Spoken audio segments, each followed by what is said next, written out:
I just posted a video about Noelle, and I did it so it's something useful people can use on here instead of me just making the same old videos all the time.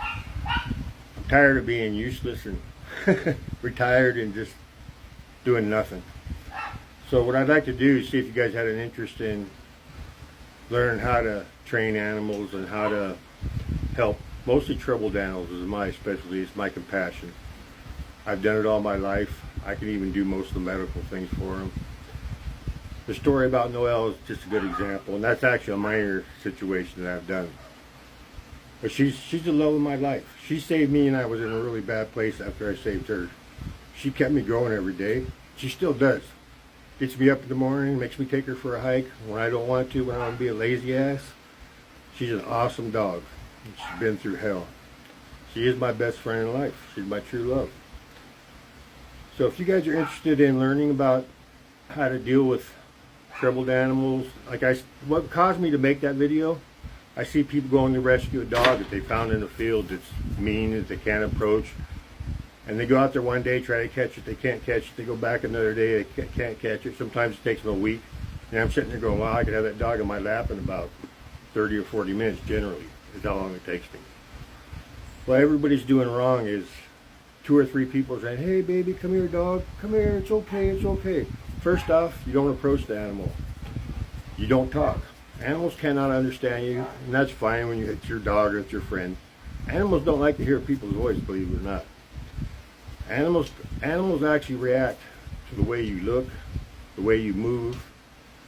Your hand signals is the main thing that they look at, because people don't realize that they're always doing motions with their hands and how they're feeling and what they're doing. So you see a dog that's sitting on the side, you can't bring to you. One person, not 3 people, not the whole family, and 3 kids yelling and screaming way back. I know it's cute, I know you think you're doing the right thing, but stop it. Be quiet. One person, let everybody get as far away as possible. Go sit down, walk towards the dog very slowly and calmly with your head down, not looking at the dog, until it starts to get up and move. As soon as it starts to get up and move, you sit down and turn the opposite direction. Don't look at the dog, don't talk, don't do anything. Just sit there. Even if the dog starts to run away, it'll come right back. And the reason why it'll come back, because it's not used to this type of behavior. So when it sees you do that, it's going to be curious of what are you doing? And you sit there until the dog starts to approach you. Sometimes it takes hours. On average, it takes about 30 minutes. So sit there, wait till it starts to approach you, and continue to look away. Don't turn around. Get up and start to walk the opposite direction a little bit. Sit back down. See if the dog follows you. The dog will probably follow you. Sit down and wait till it starts to approach you again. And sit there till that dog actually gets up and starts to come to you. And once again, don't turn around and say, hey baby, you're okay, it's okay, I'm not going to hurt you. Sit there until it's approaching you. Reach your hand behind your back because you know it's coming. Lower your hand to the ground and just set your hand down. The dog will eventually come up and sniff your hand. Not right away, but let the dog sniff your hand. Once the dog sits back down again, reach over without looking at him and just try to stroke him somewhere low on his body, in the middle of his body, not his feet, not his head, somewhere in the midsection of his body. Just see, he'll let you pet him a little bit. If he doesn't, start over again. Put your hand back up on your lap. Don't look at him. You can catch him at this point because now they're not scared. They're feeling a little bit more secure. You're not there to hurt them. So if you want to make a hurry about it, I don't ever, because I don't mind taking the time. But if you're in a hurry, you can throw a leash around their neck.